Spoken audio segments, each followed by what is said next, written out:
Hola, en este video vamos a definir qué son las ecuaciones algebraicas no lineales con una variable independiente.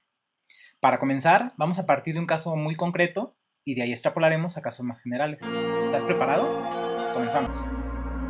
Si tú quieres dimensionar una red de tuberías o quieres calcular la energía necesaria para bombear un fluido, debes considerar las pérdidas de energía debidas a fricción del fluido en las paredes de la tubería. ¿Cómo logramos esto? Pues esto se logra mediante la determinación del coeficiente de fricción. Usualmente se utiliza un gráfico como este que está aquí, que se llama diagrama de Moody, en donde se grafica el factor de fricción, denominado F, contra el número adimensional de Reynolds para diferentes rugosidades relativas en la pared de la tubería.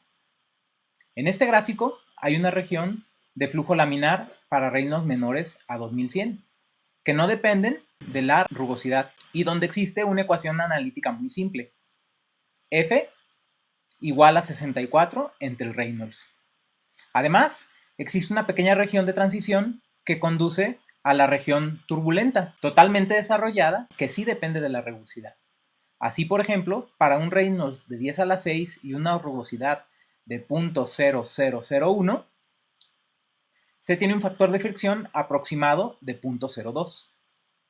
Este proceso de lectura en gráfica es lento y puede ser tedioso, por lo que automatizarlo puede ser muy útil. Para lograr esto, se puede utilizar la ecuación de Colebrook.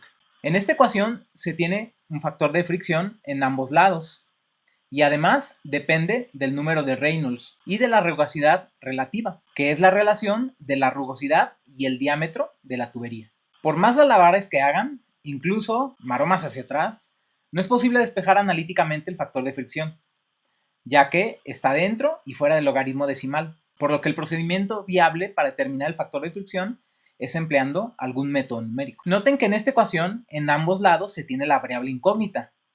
Entonces su forma general es esa que está ahí, donde phi y psi son dos funciones generales. Si en esta ecuación se pasa del lado izquierdo la función phi, entonces se obtiene esa expresión, donde psi mayúscula, que es igual al lado izquierdo, también debe ser igual a 0. Esta estructura tiene una forma general y típica para las ecuaciones algebraicas no lineales. Entonces, un problema que se presenta frecuentemente es encontrar las raíces de ecuaciones de la forma que está aquí, f de x igual a 0, donde f es una función real de una variable independiente, que en este caso es x. Hay que resaltar que la f del ejemplo anterior es el factor de fricción, que es la variable incógnita, mientras que aquí f representa la función de x. X es la variable incógnita en este caso.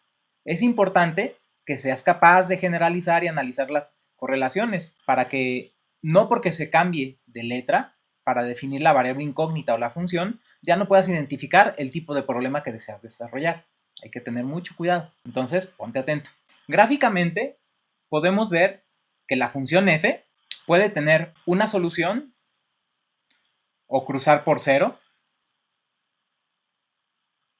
ninguna solución o no cruzar por 0, o varias soluciones o raíces reales que cruzan por 0. Por ejemplo, ahí hay dos cruces por 0 que denominaremos x asterisco. Es importante saber distinguir si la función f tiene una estructura que permite una solución analítica. Siempre es mejor tener una solución analítica. Así, si la estructura de f es lineal, se puede obtener una solución analítica despejando fácilmente. Mientras que si la función f es no lineal, pero tiene una estructura que puede ser invertible, por ejemplo, si g es una función como el logaritmo de x o la tangente de x, entonces la solución se puede obtener fácilmente aplicando la función inversa de g, como puede ser el exponencial, que es la inversa del logaritmo, o el arco tangente, que es la inversa de la función tangente. Sin embargo, si no tienes ninguno de estos dos casos, no es posible obtener una solución analítica y se debe emplear métodos numéricos para encontrar las raíces reales o cruces por 0.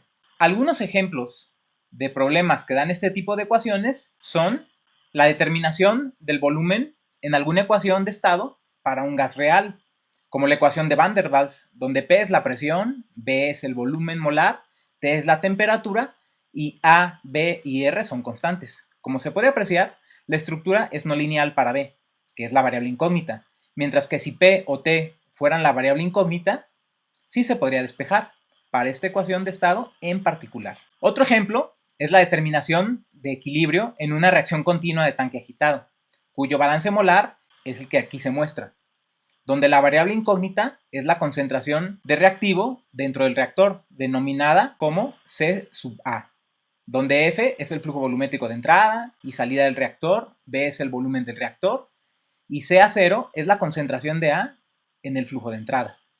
Aquí R es la velocidad específica de reacción, que es una función de la concentración dentro del reactor, y que puede ser no lineal. Ahí es donde reside la no linealidad de esta ecuación. Finalmente, otro ejemplo es la determinación de la viscosidad de un fluido no newtoniano, con estructura compleja, empleando un modelo cinético de ruptura y reformación de cadenas.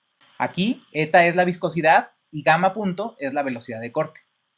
Como se puede observar en la ecuación, la viscosidad está dentro y fuera de un exponencial, por lo que se tiene una estructura no lineal. Existen diversos algoritmos numéricos que son iterativos para encontrar solución a estas ecuaciones, tales como el método de la bisección, los métodos de Newton-Raphson de primer orden y de segundo orden, el método de la secante o el método de punto fijo, entre otros. Sin embargo, ninguno de estos métodos es general, es decir, no hay un algoritmo que funcione con todas las ecuaciones y cualquier valor inicial para las iteraciones, y a priori es difícil saber si el método tendrá convergencia o incluso a cuál raíz converge el método cuando se tienen raíces múltiples. Por lo pronto es todo. En los siguientes videos vamos a ver cada uno de estos métodos. Recuerda que las matemáticas, además de ser una ciencia, son un arte de las más refinadas, que pueden volverse también un arte utilitario en todos los ámbitos de nuestra vida. Saludos y nos vemos el próximo video.